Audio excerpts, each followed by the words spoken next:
Cricket प्रेमी आसी एक बड़ खबर। द्वितीय टेस्ट रे भारतीय दल में हो पारे एक बड़ परिवर्तन। आई परिवर्तन सबुठार बड़ नाम होउची सारांश। किंतु प्रश्न होउची सारांश को सतरे द्वितीय टेस्ट रे डेब्यू करा जिवो कि? प्रथम टेस्ट परे टीम मैनेजमेंट कहीं विकल्प उपर भाभी पारे एवं जदि सारांश को सुजोग मिले तेबे तांको प्लेइंग 11 ले कहार स्थान रे खेला जिवो।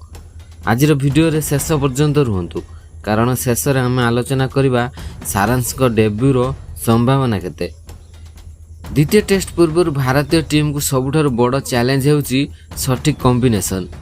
टेस्ट क्रिकेट रे केवल नाम देखि टीम चयन करा जाय नै, पिच केमिति रहिबो, बॉलर को केते सहायता मिलिबो, बैटिंग लाइनअप केते मजबूत हेबो एवं सबुठार बड़ कथा केउ खेलाड़ी मैच रो गति बदलाई परिबे।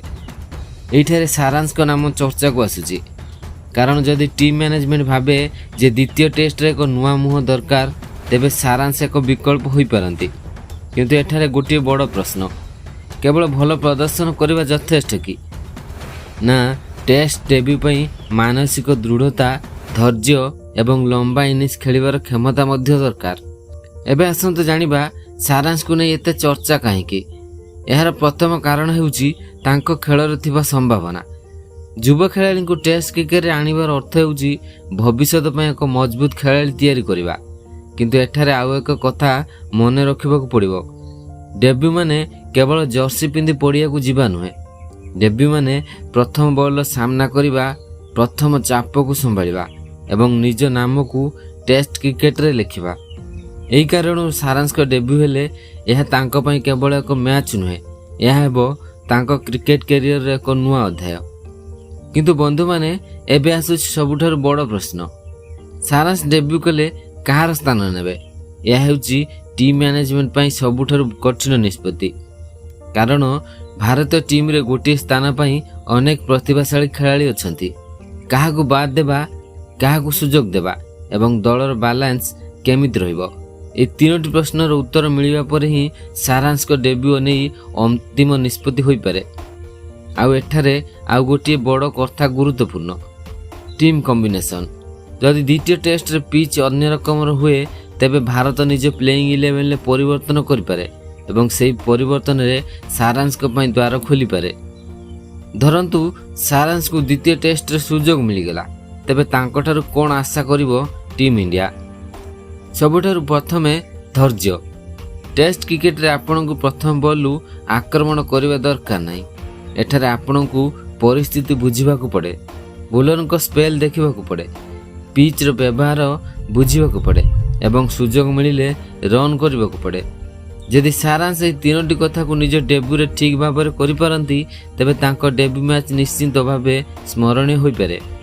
आउ कल्पना करंतु प्रथम टेस्ट मैच स्टेडियम रे हजार हजार दर्शक, भारतीय जर्सी एवं सामने जड़े अभिज्ञ टेस्ट बॉलर, प्रथम बॉल, प्रथम रन एवं प्रथम बड़ इनिंग्स। यह होची सेही मुहूर्त जहाँ प्रत्येक डेब्यूटेंट अपेक्षा करिथाए। किंतु एठारे आउ एक दिग रहिछि, सारांश को डेब्यू कराइबा निष्पत्ति केवल तांको प्रतिभा उपरे निर्भर करिवो नाही, यह निर्भर करिवो पिच, परिस्थिति, टीम कॉम्बिनेशन एवं वर्तमान फॉर्म उपरे।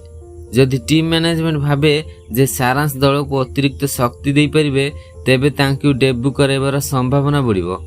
किंतु जदि पिच एवं परिस्थिति अन्य किछि दाबी करे तेबे टीम मैनेजमेंट अन्य विकल्प को जाई पारे। तेणु एबेठारु निश्चित भावे कहि देबा जे सारांश निश्चित डेब्यू करिवे ता ठीक हेबो नाही। किंतु चर्चा काहे कि बढ़ुछि, सेहिठारे ही रहिछि ए खबर रो असल रोमांच। एबे आसंतु वीडियो रो सबुठारु बड़ पॉइंट को, सारांश को डेब्यू जदि हुए तेबे यह केवल जने नुआ खेलाड़ी को डेब्यू हेबो नाही, यह हेबो भारतीय टेस्ट क्रिकेट आउ जने नुआ मुहर आगमन। आज जो खेलाड़ी डेब्यू करिवे से खेलाड़ी आसंता काली भारतीय टेस्ट टीम रे एक गुरुत्वपूर्ण अंश होई पारंती एवं जदि डेब्यू मैच रे सारांश कोनोसी बड़ प्रदर्शन करि दियंती तेबे प्रश्न केवल डेब्यू रे अटकिबो नाही, प्रश्न हेबो सारांश की भारत टेस्ट टीम रो भविष्य तारका। तेबे बंधु माने वर्तमान सबुठार बड़ कथा होउची सारांश को डेब्यू नै चर्चा निश्चित भाव में रोमांचकर, किंतु अंतिम निष्पत्ति पिच, परिस्थिति एवं टीम कॉम्बिनेशन उपर निर्भर करिवो। ଯଦି ସୁଯୋଗ ମିଳେ ତେବେ ସାରାଂଶଙ୍କ ପାଇଁ ଏହା ହେବ ନିଜକୁ ପ୍ରମାଣ କରିବାର ସବୁଠାରୁ ବଡ଼ ମଞ୍ଚ। ପ୍ରଥମ ଟେଷ୍ଟ, ପ୍ରଥମ ଇନିଂସ, ପ୍ରଥମ ରନ୍ ଏବଂ ହୁଏତ ଏକ ସ୍ମରଣୀୟ ଡେବ୍ୟୁ। ତେବେ ଆପଣଙ୍କ ମତରେ ଦ୍ୱିତୀୟ ଟେଷ୍ଟରେ ସାରାଂଶକୁ ଡେବ୍ୟୁ କରାଇବା ଉଚିତ କି? କମେଣ୍ଟରେ ନିଶ୍ଚୟ ଲେଖନ୍ତୁ ଡେବ୍ୟୁଟ୍ କିମ୍ବା ୱେଟ୍। ଯଦି ଆପଣ ଭାରତ କ୍ରିକେଟର ପ୍ରଥମ ବଡ଼ ଅପଡେଟ୍ ସବୁଠାରୁ ପ୍ରଥମେ ଓଡ଼ିଆରେ ପାଇବାକୁ ଚାହୁଁଛନ୍ତି ତେବେ କ୍ରିକେଟ ପ୍ୟାସନ ଓଡ଼ିଆକୁ ସବସ୍କ୍ରାଇବ୍ କରନ୍ତୁ ଏବଂ ବେଲ୍ ଆଇକନ୍କୁ ନିଶ୍ଚିତ ଦବାଇ ରଖନ୍ତୁ। ପୁଣି ଦେଖା ହେବ ଆଉ ଏକ ବଡ଼ କ୍ରିକେଟ ଅପଡେଟ୍ ସହିତ। ଜୟ ହିନ୍ଦ।